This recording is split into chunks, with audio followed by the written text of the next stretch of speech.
J'ai essayé d'imaginer ce qui se passe dans le ventre d'une femme durant sa grossesse. Bon, tout commence par une course effrénée entre des millions et des millions de spermatozoïdes. C'est une lutte à mort où tous les coups sont permis. Pas de pitié! Car il n'y a qu'une seule place sur le podium. C'est déjà la lutte des classes à l'intérieur du vagin. La plupart meurent en cours de route. Ou s'égarent. Parce qu'ils n'ont pas de GPS pour leur indiquer le chemin le plus court pour atteindre le col de l'utérus. Seuls quelques-uns parviennent aux trompes de Fallope et participent au sprint final. L'heureux gagnant se barricade à l'intérieur de l'ovule car il n'est pas question de laisser entrer un autre congénère. D'ailleurs, il n'y a pas de place pour deux. Alors dégage! Bon, maintenant notre super-héros est confortablement installé et il passe du stade d'embryon à celui de fœtus. Comme il a besoin de plus en plus de place, le ventre de sa mère grossit d'autant. Mais plus les mois passent et plus l'espace se réduit. Alors notre fœtus commence à en avoir ras la casquette de barboter dans son bouillon. D'autant plus qu'il est plié en deux comme un contorsionniste à l'intérieur d'un conteneur à peine plus gros qu'un ballon de football. Et puis, il y a ce maudit cordon ombilical qui le relie à sa mère, comme un scaphandrier à sa pompe à air. C'est peut-être pratique pour manger, mais pas pour bouger. Parce qu'il se prend tout le temps les pieds dedans.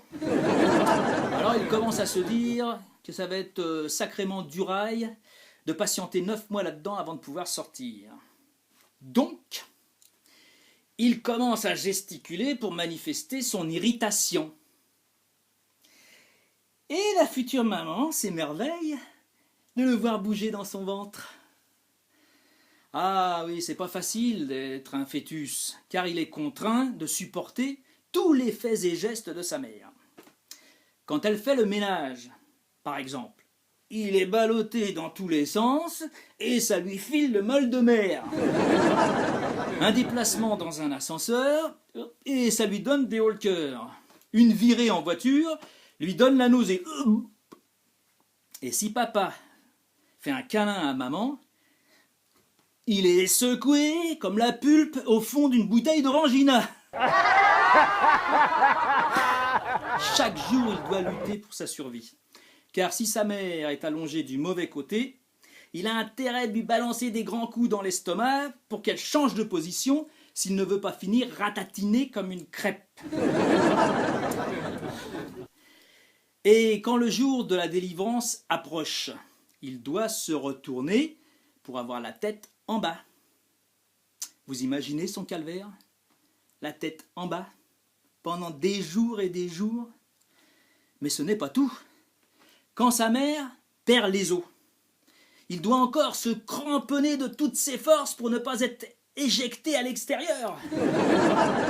Et au moment fatidique, quand la dernière contraction l'expulse comme un malotru, il faut qu'il traverse un conduit tellement étroit qu'il a intérêt de rentrer les épaules s'il ne veut pas rester coincé. Et quand il est réceptionné par la sage-femme, il faut qu'il avale une grande bouffée d'air pour remplir ses petits poumons. Parce que s'il ne le fait pas, il va se prendre une grosse baigne sur le cul.